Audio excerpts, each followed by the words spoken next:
Hey guys, so I actually found out from one YouTuber called La Carencita. Here she is. She's a Mexican who just tried a DNA test. So I found out from her that there's this website called mytrueancestry.com that can actually use the DNA test results from other companies, like from these companies, for example, Ancestry 23andMe. This is the one that I have, my heritage, and so on. So they can use the results from other companies to reveal their own interpretation of our DNA, which is amazing.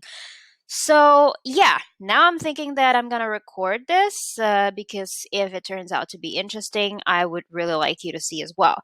So, I already created my account here on mytrueancestry.com, and I have also logged into my 23andMe account here. I'm not really sure how I could upload things from this platform to this one, but let's just see. So basically, this section says that I can upload my DNA file. So yeah, I'm just gonna go choose file. Okay, so I need to actually upload something that I have in my computer. So this is a little bit confusing. I need to find out how I can download my DNA test results from 23andMe. Then, oh, okay. Maybe this? Browse raw data.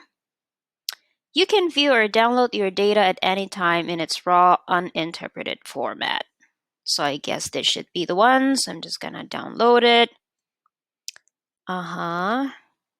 As part of your 23andMe service, we provide full access to your raw genetic data to browse or download and do with as you please. Before downloading, however, you should be aware that there are some risks that you should know about. Okay, let's see what it says here. Important warnings to consider.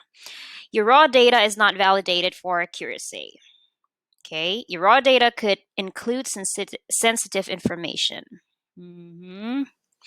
Once you download your raw data, we cannot ensure it will be kept secure. Well, okay, but how do I know that 23andMe will keep it secure as well? You know what I mean? Okay, so I actually need to request your raw data to be downloaded. I understand the limitations and risk associated with uploading my information to third-party sites. So submit request. Let's see how long it will take. All right. So your download request is in progress. On May 1st, you submitted a request to download your raw data with your when your raw data download is ready. We will send you an email to the email address linked to this account. Okay, so I guess I'm not gonna be able to have it now. So yeah, I'm gonna get back later with the next video. See ya. Okay, so it turns out that the result was sent right away because I just checked my email and it was already sent 5 minutes ago. So that's basically, I don't know, I guess a few seconds after I submitted my request on 23andme.com and the email and the raw data download just came in. So yeah, this is the email. This is how it looks like. Your 23andMe raw data download is ready. Dear Misha, thank you for your raw data download request. Click the link below to download the raw data. All right, so I'm gonna click this link.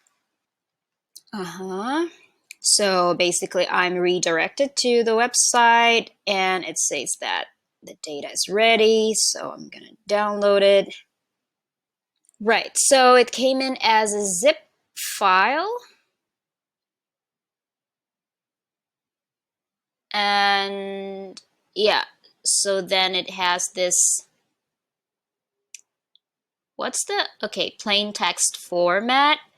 So then, what do I do now? I'm gonna go back to mytrueancestry.com and I guess I will be able to download that plain text file to this website. So it should be this one then. And then what? Okay, I already uploaded the file. Oh, All right, yeah, so I think they will interpret the data in 10 minutes. So now it's 11:38 a.m. and I guess I'm just gonna have to wait for 10 minutes and I'm gonna be back again. Surprise, surprise! The My True Ancestry results came in just 4 minutes, I think. Yeah, because I uploaded the file on 11:38 a.m. and now it's 42 a.m. and I already got the email. So yeah, I'm really excited. Well, this My True Ancestry is supposed to show DNA interpretation related to like ancient ethnic groups or ancient tribes, stuff like that. So, yeah, I'm curious what they're going to say about my DNA. And I wonder if they even have any data, from my region, from Southeast Asia. So, yeah, I don't know. I think I'm not going to be taking this very seriously. So I watched how it was for La Carencita. So she took the DNA test from My Heritage company, I think, and she was, I think, 90 something percent indigenous American, basically, like from central Mexico and Peru and Ecuador, and some, percentage from Amazonian. She also got Inuit, and then like 1% Chinese and Vietnamese, right? Yeah. So anyway, so what she got from My True Ancestry is that she's related to like Mayan and some other um, ethnic groups or tribes in American continent. So yeah, actually, to be honest, I wasn't really paying attention to the details because I just got like kind of distracted with this My True Ancestry.com website. I was like, oh, I'm gonna try this as well if I can actually just use the results that I have from my 23andMe um, kit. So yeah, so I'm just gonna click this link. I will be redirected to my trueancestry.com account. I need to log in and then I can view the results. So let's check. Oh my god. Discover your ancient past. Oh shoot. I am gonna need to charge my laptop, so just a second. Okay, should be fine now. Right, so I think I need to log in again. Let me just delete that part. Log in and okay, I'm excited. Oh, all right. So then okay, what's happening?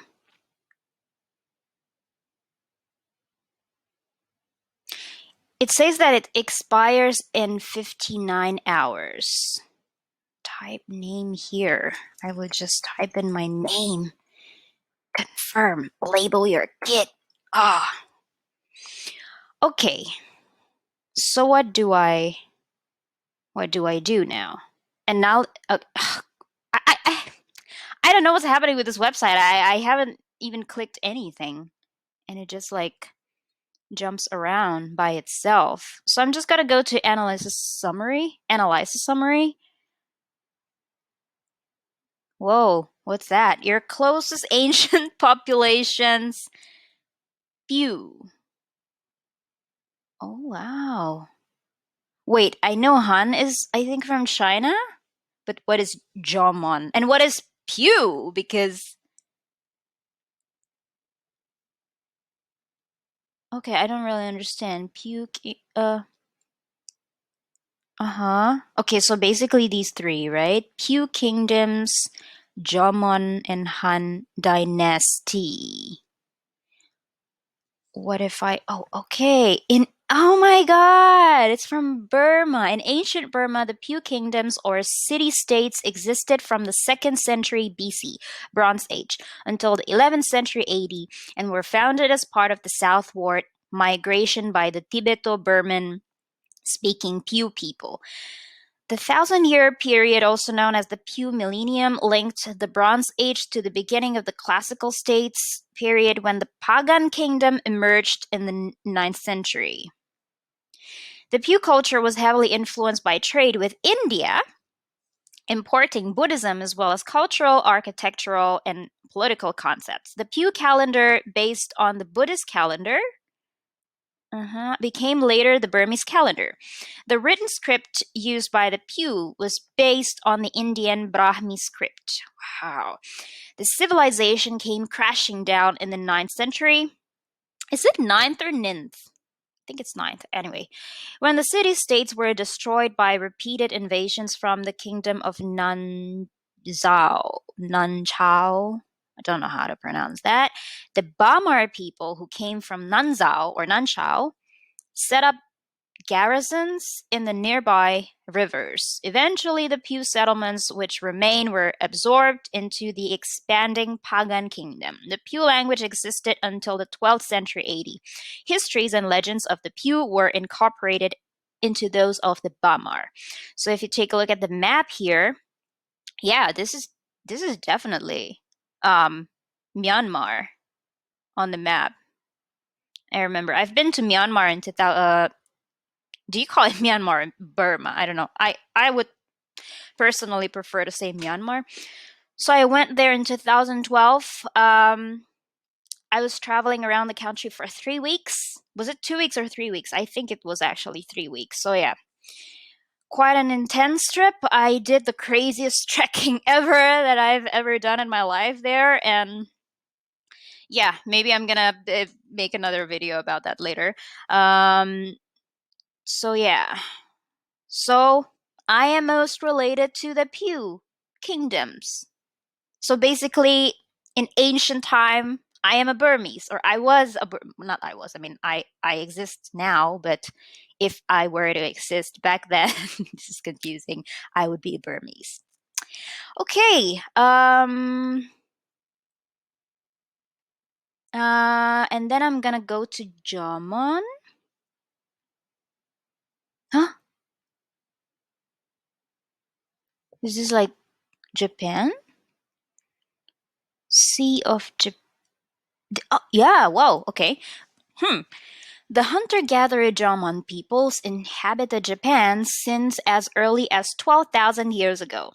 They were thought to originate from eastern Siberia and had similarities to those in Northern European. Ah, okay, that makes sense because I am like 20% Dutch and I have like, I don't know, 1%. No, actually not even 1%, like 0 point something percent Scandinavian. So basically like Northern Europe. So I guess that's why I am related to this Jomon peoples. Peoples? Okay. Right. Had similarities to those in Northern Europeans, such as lighter skin, heavier build, hairier bodies, taller stature, and higher alcohol tolerance. Okay. This makes them ethnically, physically, and linguistically distinct from the later Yayoi immigrants and other East Asians. The term Jomon refers to the corded ware pottery, which was commonly associated with the culture. The early to middle Jomon period saw an explosion in population. Elaborate jewelry was made during this time from bone, stone, shell, and antler. Trees were carved to make small boats used for fishing and traveling. Some elements of modern Japanese culture, which derive from the Jomon, include some marriage customs, elements of the Shinto religion, architectural styles, lacquerware, and glass making. Towards the end of the Jomon period, there was a sharp drop in population, which is likely due to food shortages due to the lack of more advanced agriculture techniques, which the Yayoi later brought with them into Japan. Okay, so what is the summary here? Okay, so it's probably not the Japanese, one of the Japanese ethnic groups, but it's more like Siberians then. Anyway, yeah, cool. Historically attested range of the Ainu, suspected from places with suspected Ainu names. Okay, cool. Okay, so the fact that it's kind of like put in order, so it means that I am mostly related to Pew, and then second to Jomon, and last to Han, right? I don't really understand the numbers displayed here. What does it mean? Like Pew, 8.775. Jomon, this is point, right? It's not like 8,000 something. Okay, so Jomon 12.06, Han 14.21. What is that? Is it a percentage or something? And then Jomon plus Han 17.06. Well, if they are percentage, then I should be mostly related to either Jomon and Han. Then I don't know. I don't remember. I don't understand this.